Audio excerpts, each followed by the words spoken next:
I am के के Mishra, chemistry. आज हम शुरू करेंगे structure of alcohol functional group, alcohol, phenol और ईथर, OH फंक्शनल ग्रुप के साथ। मिथेनॉल, फिनॉल और मिथॉक्सी मीथेन, ये 3 एग्जाम्पल दिया गया है।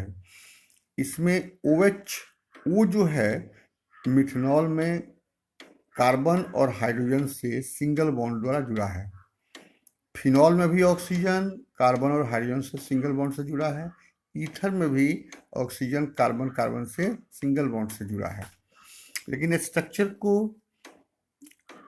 ऑब्जर्वेशन करने पर ऑक्सीजन के पास 2 लोन पेयर हैं। तीनों में कार्बन डोनर ग्रुप है। यहाँ दोनों लोन पेयर में रिपल्सन हो रहे हैं। कार्बन sp3 हाइड्रोजन में टेट्राहेड्रल स्ट्रक्चर में है।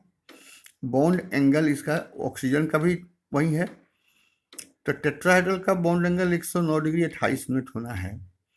ये बॉन्ड एंगल एक उसके ओरिजिनल बॉन्ड एंगल से थोड़ा सा कम पाया जाता है। इसका कारण होता है कि ऑक्सीजन पर जो लोन पेयर है उसमें रिपल्सन होता है और बॉन्ड एंगल रिड्यूस हो जाता है। लेकिन वहीं फिनॉल में भी वही क्रिया है।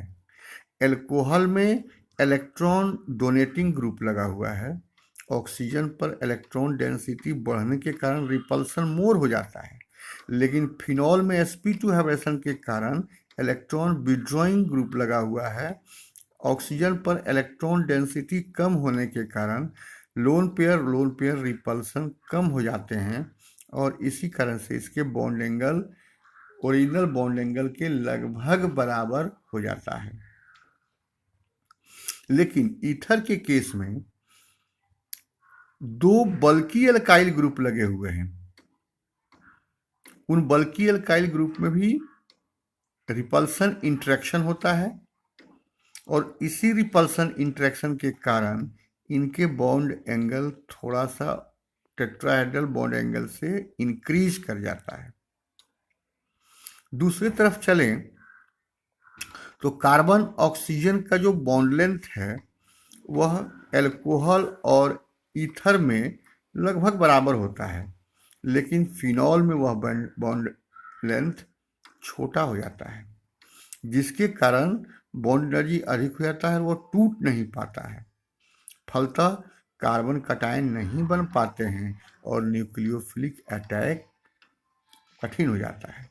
लेकिन एल्कोहल जो है वह न्यूक्लियोफिलिक सब्स्टिट्यूशन रिएक्शन आसानी से देता है, क्योंकि CO बॉन्ड टूट जाने के कारण कार्बन कटायन का फॉर्मेशन इजीली होता है और न्यूक्लियोफाइल के अटैक के कारण न्यूक्लियोफिलिक सब्स्टिट्यूटेड प्रोडक्ट प्राप्त हो जाता है। इसके बाद अब हम लोग चलें preparation of alcohols. Preparation of alcohols कई मेथड से बनाते हैं। From alkene by acid catalysed hydration. Alkene को जब किस एसिड कैटलिस्ट की उपस्थिति में वाटर के साथ रिएक्ट कराया जाता है तो वाटर का एडिशन होता है एल्कीन में, जिसके कारण एल्कोहल प्राप्त होता है। सिमेट्रिकल एल्कीन में प्राइमरी एल्कोहल, लेकिन अनसिमेट्रिकल एल्कीन में सेकेंडरी एल्कोहल बनता है मेजर प्रोडक्ट के रूप में। कारण है कि H2O का एडिशन जो है वह मार्कोनिप्स रूल के अनुसार होता है और OH निगेटिव पार्ट उस कार्बन पर जाता है जहां हाइड्रोजन डेंसिटी कम होता है, इसलिए सेकंड कार्बन पर उसका एडिशन होता है और 2 डिग्री एल्कोहल मेजर प्रोडक्ट के रूप में प्राप्त होता है। इसके मैकेनिज्म जो होते हैं वो 3 स्टेप में कंप्लीट होते हैं। प्रोटोनेशन, दूसरा है न्यूक्लियोफिलिक अटैक और तीसरा है डीप्रोटोनेशन। प्रोटोनेशन मतलब प्रोटॉन का जुटना, H आयन का जुटना। एसिड कैटलिस्ट की तरह काम करता है, वह प्रोटॉन प्रोवाइड करता है और हाइड्रोनियम आयन बना लेता है। हाइड्रोनियम आयन का एडिशन जब होता है एल्कीन में तो कार्बन कटायन का फॉर्मेशन होता है। कार्बन कटायन के फॉर्मेशन होने के साथ ही न्यूक्लियोफिलिक अटैक होता है, जो वाटर न्यूक्लियोफाइल्स की तरह काम करता है, और अटैक होने से कार्बन हाइड्रोनियम कंपाउंड बन जाता है। और इसमें डीप्रोटोनेशन, यहाँ जो पॉजिटिव चार्ज है, एक OH का जो बॉन्ड वो इलेक्ट्रॉन पेयर है, बॉन्ड पेयर इलेक्ट्रॉन, वो चला आता है ऑक्सीजन के ऊपर और H आयन के रूप में निकल जाता है प्रोटॉन के रूप में, और एल्कोहल हमें बन जाता है। अनसिमेट्रिकल एल्कीन में वही केस, ये जो पाई इलेक्ट्रॉन है वह अपोजिट में चला जाता है। अपोजिट में जाने के कारण निगेटिव पार्ट, तो H आयन इस कार्बन की तरफ जाएगा, तो यहाँ निगेटिव आयन और यहाँ पॉजिटिव, पॉजिटिव पर OH आ जाता है और यहाँ H आकर के जुड़ जाता है, इसलिए सेकंड कार्बन, सेकंड मैंने 2 डिग्री अल्कोहल प्राप्त होता है। दूसरा मेथड है by hydroboration of alkene. Alkene से 2 मेथड से हम लोग बनाते हैं, एल्कोहल को प्राप्त करते हैं। एक एल्कीन के एसिडिक हाइड्रेशन करने से, और दूसरा हाइड्रोबोरेशन करने से। Addition of diborane to alkene gives addition product trialkyl borane. This is oxidised to alcohol by hydrogen peroxide in presence of aqueous sodium hydroxide. Aqueous sodium hydroxide की उपस्थिति में hydrogen peroxide के द्वारा जब trialkyl borane जो addition product है उसका oxidation करने से प्राइमरी एल्कोहल बनता है।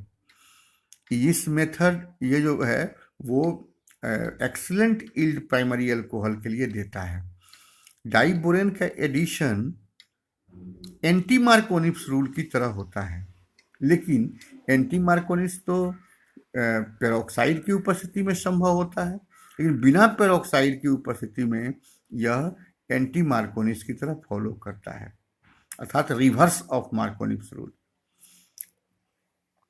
ये लगातार एल्कीन के साथ एडिशन करते जाता है और फाइनली जब BH3 का ऑल हाइड्रोजन रिप्लेस हो जाता है, तब रिप्लेस मतलब ऐड हो जाता है, ट्राई एल्काइल बोरेन बनता है, और उनके ऑक्सीडेशन हाइड्रोजन पेरोक्साइड की उपस्थिति में करने से प्रोपेन 1 ऑल बन जाता है। तीसरा है from carbonyl compound.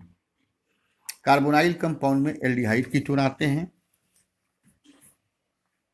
In aldehyde और कीटोन के रिडक्शन करने से हमें एल्कोहल प्राप्त होता है। By reduction of aldehyde gives primary alcohol, while reduction of ketone gives secondary alcohol in presence of finally divided metal।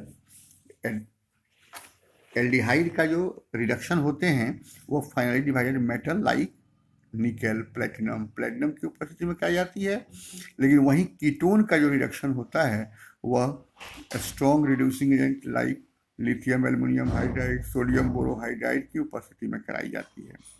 इससे प्राप्त प्राइमरी या सेकेंडरी एल्कोहल में कार्बन की संख्या वही होती है जो लिए गए एल्डिहाइड या कीटोन रिएक्टेंट के रूप में होता है, सेम कार्बन की संख्या।